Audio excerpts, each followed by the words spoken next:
Looking back at some of the biggest headlines and events that happened in Singapore and around the world, I don't think anyone realizes how insane 2024 really was. So here's a quick recap. On the first day of January, the goods and service tax was raised from 8% to 9%, completing the two-stage hike announced in Budget 2022. And then on 18 January, Transport Minister S. Iswaran resigned from his ministerial position, Parliament and the People's Action Party after being charged with 27 counts related to bribery and corruption. 2 days into February, the Apple Vision Pro was released in the US and we all thought it was a game changer. No.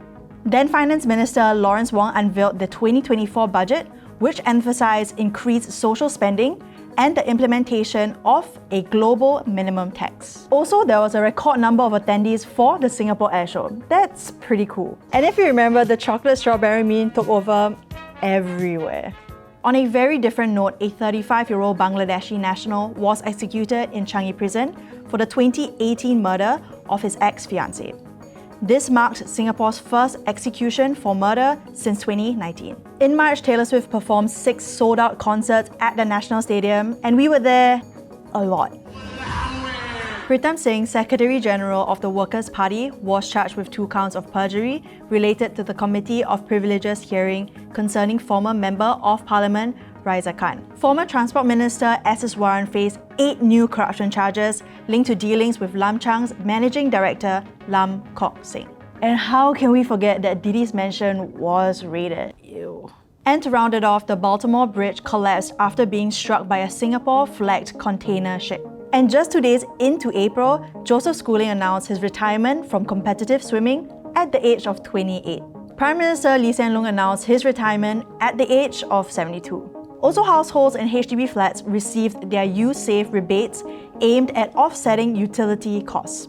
And they will receive it 2 times more throughout the year. To kick May off, Lawrence Wong was sworn in as Singapore's 4th Prime Minister, succeeding Lee Hsien Loong. And prior to his swearing in, Prime Minister Lawrence Wong unveiled his new cabinet. I could have sworn there was a lot more to me. Remember that Apple Vision Pro? Yeah, it came to Singapore in June, but I bet you forgot all about it. In the same month, Apple Intelligence was announced and it was going to change the world. It didn't. I'm starting to see a pattern here. On June 14, a collision between Dutch flag dredger and a stationary Singapore flag bunker vessel at Pasir Panjang Terminal resulted in an oil spill that led to the temporary closure of 3 beaches. The 4th stage of the Thomson East Coast MRT line commenced operations, extending services from Tanjong Rhu to Bay Shore stations. Singaporean households received an additional $300 in CDC vouchers, part of the government's ongoing support to help families with their daily expenses. Woohoo! And of course, we also have the infamous Biden and Trump debate that ultimately kicked off his replacement with Kamala.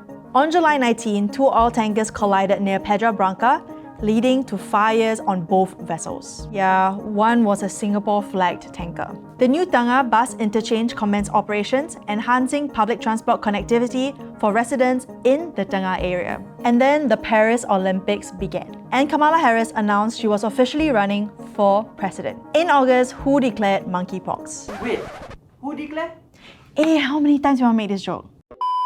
WHO declared monkeypox a global health emergency, and Singapore's Ministry of Health reported 13 cases of Mpox Clade 2 infections. National Day 2024 happened. Prime Minister Lawrence Wong delivered his inaugural National Day rally speech at ITE College Central, and the world met Reagan. Oh, also, all Singaporeans learned what kite foiling is, or kind of.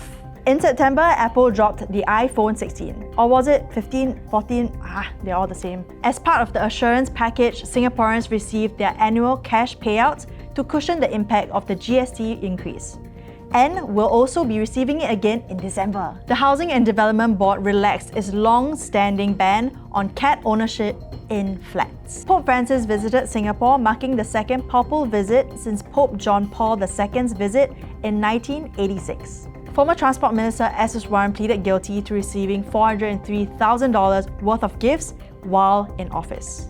Diddy was arrested, and then a few days after that, we found out that bro owns more oil than the Singapore flag tanker. Okay, I'm sorry. I'll chill.